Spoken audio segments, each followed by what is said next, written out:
Para saudara dan saudari yang Tuhan cintai, selamat pagi dan selamat bertemu lagi dalam renungan harian dari Paroki Santo Petrus dan Paulus Saragapura, edisi hari Senin dalam Oktav Paskah, tanggal 10 April 2023. Mengawali hari yang baru ini, kita hendak mendengar dan merenungkan sabda Tuhan. Marilah sebelum kita mendengar dan merenungkan sabda Tuhan, kita berdoa. Dalam nama Bapa dan Putra dan Roh Kudus. Amin.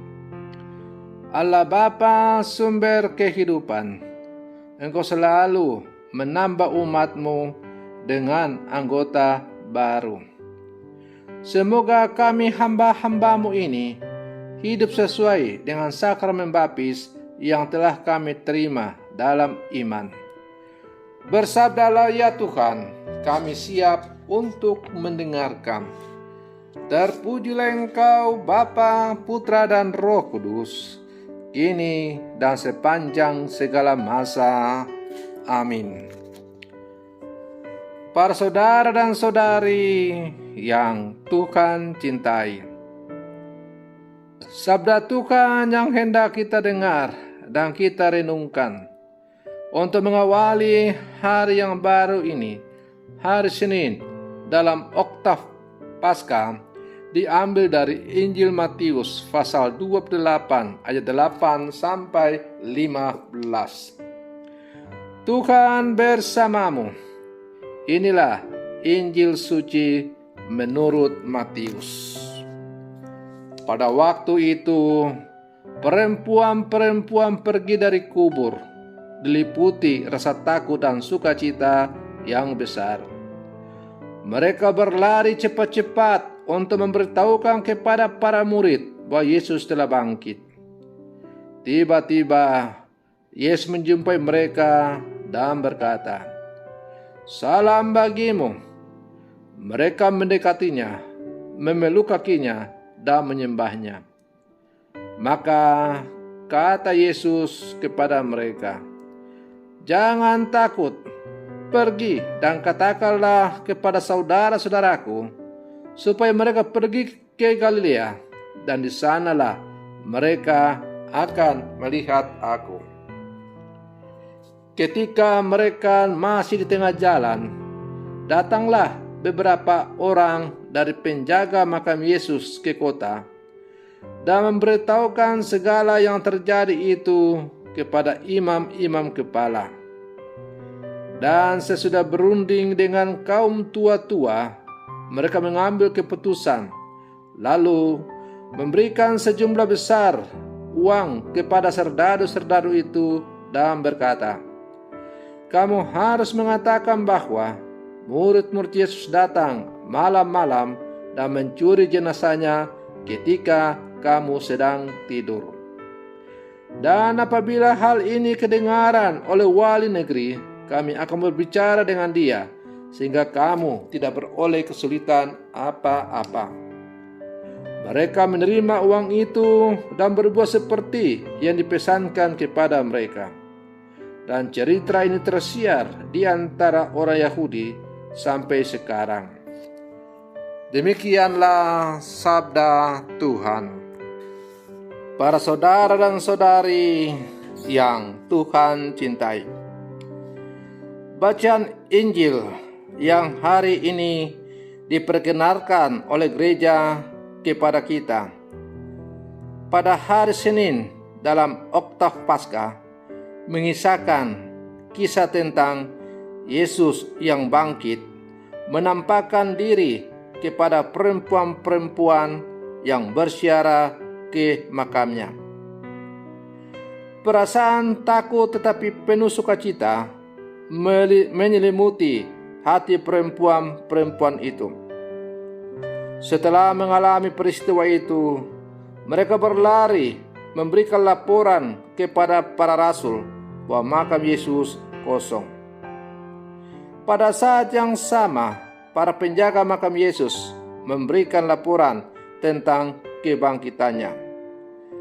Lalu para imam menyuruh mereka membuat cerita bahwa Yesus telah diculik untuk mendiskreditkan berita tentang kebangkitan Kristus. Dan cerita itu sampai sekarang masih bertumbuh dan berkembang di kalangan orang-orang Yahudi.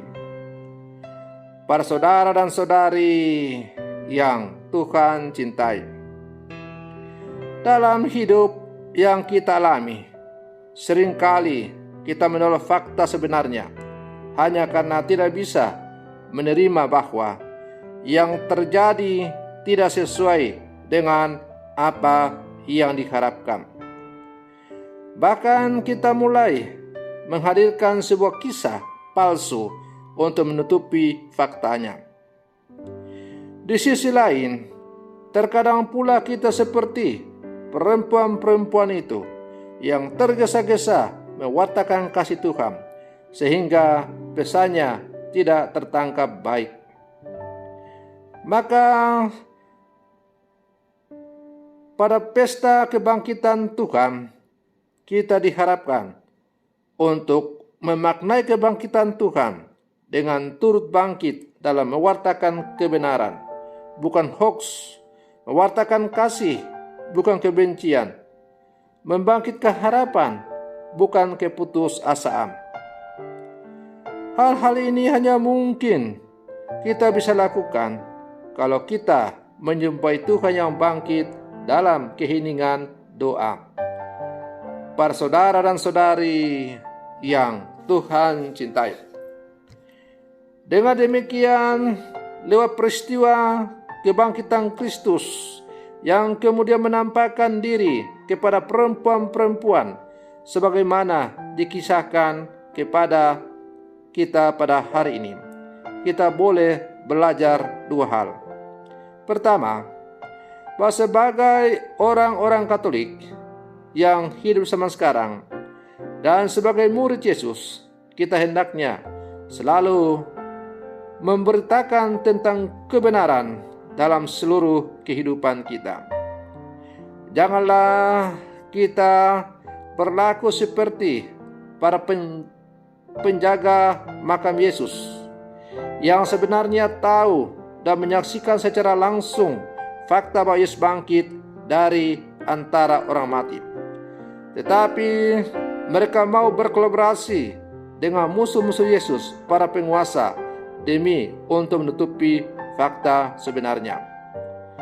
Di zaman sekarang banyak orang-orang Katolik yang diam 1000 bahasa, tidak berani bersuara karena takut. Walaupun di depan mata mereka ada begitu banyak kejadian, peristiwa yang terjadi dan bertentangan dengan ajaran iman Katolik. Bahkan tidak jarang sejumlah orang-orang Katolik pun terlibat dalam hal-hal yang jahat itu. Maka kita diajak supaya jangan berkompromi dengan dunia, dengan para penguasa yang selalu melakukan hal-hal yang bertentangan dengan apa yang diajarkan oleh iman kita sebagai orang-orang Katolik. Apakah gunanya kita memperoleh seluruh kemegahan duniawi, tapi pada akhirnya kita akan binasa? Para saudara dan saudari yang Tuhan cintai, hal kedua yang juga kita bisa pelajari dari peristiwa kebangkitan Yesus, sebagaimana kita dengar dalam bacaan Injil tadi, adalah kita belajar dari para perempuan-perempuan. Para perempuan itu karena terlalu bersukacita, maka mereka tanpa berpikir panjang tergesa-gesa pergi mewartakan tentang kebangkitan Yesus, tanpa masuk ke dalam kedalaman hati yang sungguh-sungguh, sehingga Yesus yang bangkit itu sungguh mampu membaharui seluruh kehidupan para perempuan itu. Pewartaan tentang Kristus akan sungguh-sungguh berdaya guna apabila Kristus yang kita wartakan itu adalah Kristus yang sungguh-sungguh kita imani, kita hayati dalam kehidupan beriman kita. Kita bisa melihat ada begitu banyak para hamba Tuhan yang bisa berkhotbah dengan berapi-api tentang Kristus. Tapi Kristus yang mereka wartakan bukanlah Kristus sebagaimana yang diajarkan oleh gereja, tapi Kristus menurut pemahaman diri mereka sendiri, mewartakan kemegahan mereka supaya mereka disanjung-sanjung, dipuji-puji, dan sebagainya. Pewartaan yang benar adalah bahwa kita menghantar orang untuk semakin bertumbuh dalam imannya kepada Kristus, dan bukan mengagumi para pewarta-pewarta Injil itu. Bahkan tidak jarang kita juga bisa melihat bahwa ada begitu banyak orang yang mencari ketenaran, uang, kehormatan lewat tugas dan panggilannya sebagai seorang pewarta Injil. Sebagai orang-orang Katolik, kita diajak untuk sungguh-sungguh mewartakan Kristus yang datang dari kedalaman iman kita. Dan kedalaman iman kita kepada Kristus itu hanya bisa terjadi apabila kita sungguh-sungguh memiliki relasi yang intim dengan Tuhan. Para saudara dan saudari yang Tuhan cintai, maka mari dalam masa Paskah ini, Paskah pesta tentang kebangkitan Tuhan, kita bangkit bersama Kristus untuk semakin menghayati keiman kita kepada Kristus yang sungguh telah bangkit dengan jaya. Mari kita bersaksi tentang Kristus dalam kehidupan yang konkret, bukan supaya kita disanjung, tetapi supaya kita semakin bertumbuh dalam iman, dan pada akhirnya lewat kesaksian hidup kita masing-masing, kita pun boleh menghantar sesama kita untuk semakin bertumbuh dan berkembang dalam iman kekatolikannya. Semoga permenungan saya ini untuk mengawali hari yang baru ini semakin menghantar kita untuk menjadi orang-orang Katolik yang sejati. Semoga demikian. Selamat pagi. Tuhan Yesus memberkati.